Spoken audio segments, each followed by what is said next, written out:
नमस्कार दोस्तों आप लोगों को पता ही होगा कि पश्चिमी देशों में आजकल एक मूवमेंट चली है वोकिज़म की।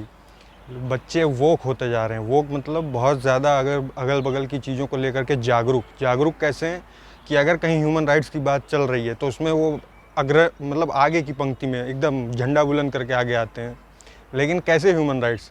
तालिबानियों के ह्यूमन राइट्स, तालिबान के ह्यूमन राइट्स के लिए आगे आ जाएंगे, कश्मीरियों के ह्यूमन राइट्स के लिए आगे आ जाएंगे। ये आपको बार बार बताएंगे कि किस तरीके से कोई इंडियन आर्मी का आदमी वो किसी कश्मीरी का उत्पीड़न कर रहा था। वो ये नहीं बताएंगे कि उस कश्मीरी की क्या गलती थी। वो ये नहीं बताएंगे कि वो माँ जिसके पीछे पड़े हुए थे इंडियन आर्मी के लोग, है ना, जिसकी हो सकता हो जासूसी कर रहे हो इंडियन आर्मी के लोग, वो माँ अपने बेटे को मुजाहिद बोलती है और उकसाती है कि तुम जाओ अल्लाह की राह में शहीदी दो और इस देश की ऐसी तैसी मारते हुए शहीद हो जाओ। बस उनको चाहिए कि हमें ह्यूमन राइट्स को प्रोटेक्ट करना है। ह्यूमन राइट्स कैसा कि भाई फ्रांस में बुर्के पे बैन हो गया है। अरे भाई तुम अब फ्रांस को सिखाओगे कि फ्रीडम क्या होता है, फ्रेटर्निटी, लिबर्टी, इस टाइप की चीज़ें। भाई France is the country, France is the land of revolutions, ये तो कहा जाता है। वहीं पर सेकेंड रिपब्लिक का कंसेप्ट तो वहीं से आया है। सबसे ज़्यादा तरीके से अगर कहीं रिवॉल्यूशन किसी देश में आया है तो वो तो फ्रांस है। वहाँ पे तो राजाओं को उठा उठा के पटक के मारा गया है, गर्दनें काटी गई हैं, चौराहे पे सूली पे चढ़ाया गया है। इस प्रकार के देश को अब आप वोकिज़म सिखाओगे। अब आप बताओगे ऐसे देशों को कि किस तरीके से गवर्नमेंट चलाई जाती है, कि किस तरीके से आजकल के बच्चे बताते हैं आई हेट पॉलिटिक्स। भाई तूने पॉलिटिक्स में कभी इंटरेस्ट लिया है? How hypocritical of you to be hating politics without even reading a newspaper for 30 days in a row। आपने कभी ज़िंदगी में 30 दिन भी अखबार को लगातार नहीं पढ़ा होगा कि देश में क्या चल रहा है। आप क्या पढ़ते हो? आप पढ़ते हो page 3। That is why you hate politics.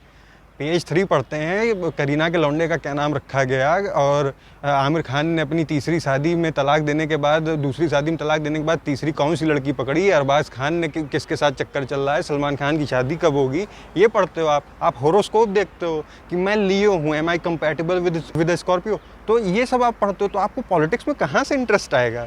जब आप ला लीगा देखोगे, जब आप MMA की फाइटिंग देखोगे, अरे भाई अपने देश का दंगल भी देख ले कभी। हम लोग भी अच्छा खासा लड़ लेते हैं पहलवानी में, हम लोगों की भी कुछ विरासत है, कुछ हम लोगों ने भी उखाड़ा है पहलवानी में, उसको देख ले। लेकिन नहीं भाई, तुझे MMA देखना है, तुझे कलरिया पत्तू नहीं देखना है ना, तुमको जैकी चैन देखना है जो कम्युनिस्ट पार्टी ऑफ चाइना का मेंबर है, उसकी फिल्में देखनी है। लेकिन अपने देश का आदमी टाइगर श्रॉफ तो हिजड़ा लगता है। भाई टाइगर श्रॉफ चलो जितना भी नेपोटिज्म का उदाहरण हो, कम से कम उसके अंदर कोई टैलेंट तो है, वो डांस तो अच्छा कर लेता है, उसको मत देखना मेरे भाई। लेकिन किसको देखना? फरहान अख्तर को देखना। फरहान अख्तर को देखना जो इधर की म्यूज़िक उधर टीप दे, उधर की स्टोरी इधर टीप दे।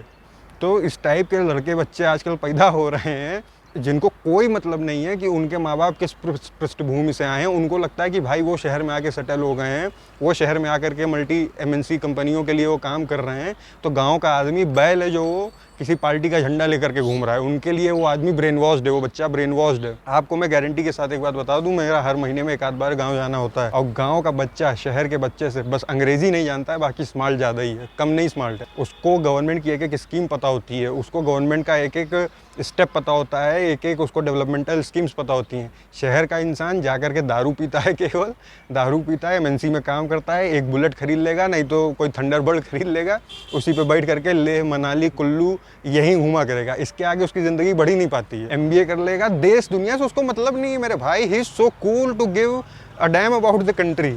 तो इस प्रकार के वो लोगों से बहुत बच करके रहें जो बुर्का पहनने की आज़ादी मांगते हैं। अरे IS के फाइटर्स जब अपने सेक्स स्लेव्स को के ऊपर होल्ड नहीं रख पाते हैं और वो भागने में कामयाब हो जाती हैं, तो सबसे पहले वो बुर्का जलाती हैं। और आजकल के पढ़े लिखे अच्छे खासे बैकग्राउंड से आने वाले बच्चे सोचते हैं कि बुर्का बैन करके बेल्जियम ने और फ्रांस ने कोई बहुत बड़ा गुनाह कर दिया है। भाई तू अपना घर चला ले, पहले घर बसा ले, फिर तू फ्रांस को बताना कि कैसे इकोनॉमी चलानी है, कैसे बुर्का पहनना है, कैसे फ्रीडम देना है।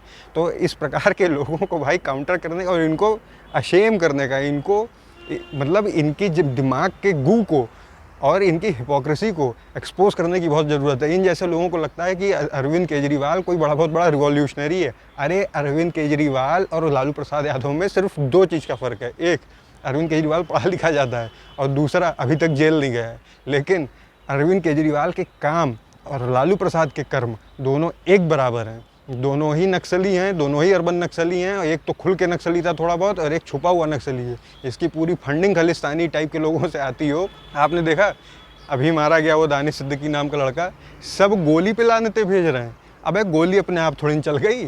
अगर गोलियां अपने आप चलने लगती तो भाई हथौड़े भी बाबरी पे अपने आप बरस गए थे। उसके लिए तुम भाजपा को क्यों ब्लेम करते हो, आरएसएस को क्यों ब्लेम करते हो? अरे भाई आँख खोलो और थोड़ा देखो, है ना, अपने चक्षु, अपने दिमाग के चक्षुओं को खोलो और हिपोक्रेसी के बाहर आओ और रियलिटी को देखो। अन्ना हजारे का काट ले गया, वो पूरे दिल्ली की काट रहा है। अब बता रहा था दिल्ली को लंदन बनाएंगे, दिल्ली को बना दी सब वेनिस, उसमें नाव लेके चल रहे हैं लोग। तो इस टाइप के लोगों को कन्फ्रंट करिए, क्योंकि ये देश का कांटे दे रहे हैं। दिल्ली जिसको बाहर उठाना था पूरे यूपी का इस पैंडेमिक में, वो दिल्ली खुद है बोझ बन गया। लोग दिल्ली से वैक्सीन लगवाने यूपी आ रहे हैं, लोग दिल्ली से पेट्रोल भरवाने यूपी आ रहे हैं। ये कह रहा है कि पेट्रोल के दाम बढ़ गए। अरे भाई अगर दाम बढ़ गए तो कम से कम तू अपने तरफ से टैक्स तो घटा दे। यूपी क्यों आ रहे हैं लोग भाई पेट्रोल भरवाने? कम से कम इसी चीज़ पे दिमाग दे ले, और किसी चीज़ पे नहीं दे पा रहा है। लोग गरियाते हैं तुझे, तू बहुगुणा जी को ले आता है बीच में, इन्वायरमेंटलिस्ट जो अभी चले गए। अरे यार वो तो मासूम लोग हैं, उनको बेचारों को, पहाड़ियों को बहुत कम कोई दुनिया से मतलब होता है। वो तो जीव जंतुओं के पास रहने वाले लोग होते हैं, तू उनकी काटने पे उतर आया है। शर्म कर अरविंद केजरीवाल, शर्म करें भाई। ये जो शहरों में रहने वाले बच्चे हैं जो पढ़ लिख जाते हैं, बड़े बड़े IIM IITs में एडमिशन पाते हैं, उसके बाद पढ़ाई लिखाई से तौबा करके रोल घुमा करके जॉइंट फूंकने लगते हैं। भाई होश में आओ, है ना, रोल भी चलाओ, फिल्में भी देखो, पेज 3 भी पढ़ो, हॉरोस्कोप भी पढ़ो, लेकिन भाई देश पे भी थोड़ा बहुत 5 मिनट दे लो। दिन भर में कुछ कर्तव्य बनता है देश के प्रति कि नहीं? भाई देश के प्रति कोई कर्तव्य नहीं, तू अपने ऊपर एहसान कर ले मेरे भाई। अपनी दिमाग की बुद्धि, अपने दिमाग को थोड़ा सा खोल और उसके अंदर कोई अच्छी हवा आने दे। पेज 3 के अलावा पेज 3 भी देख, तू सब कुछ कर भाई, लेकिन देश को भी तू कहीं ना कहीं प्रायोरिटी दो। चलो बहुत रैंट हो गई, धन्यवाद।